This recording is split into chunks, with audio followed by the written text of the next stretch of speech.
The laser beam. Expander Interactive Calculator helps you determine the optical parameters for expanding or reducing laser beam sizes in your optical systems. Let's explore the inputs. First, select your calculation mode from the drop-down menu. You can choose Calculate Output Beam Parameters, Calculate Required Magnification, Calculate Input Beam Parameters, Calculate Output Divergence, Calculate Lens Spacing Keplerian, or Calculate Focused Spot Size. For this demonstration, I'm using Calculate Output Beam Parameters.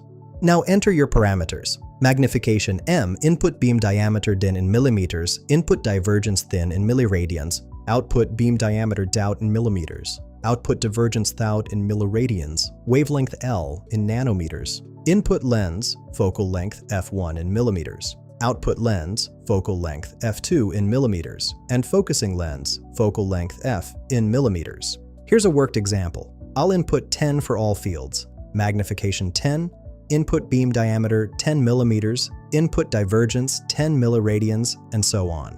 After clicking Calculate, the results show magnification 10.00, output diameter 100.00 millimeters, output divergence 1.0000 milliradians, input diameter 10.00 millimeters, and input divergence 10.00 milliradians. Notice how the 10 times magnification expanded our beam from 10 to 100 millimeters while reducing divergence from 10 to 1 milliradians. This tool streamlines your beam expander design calculations. Find the link in the description below.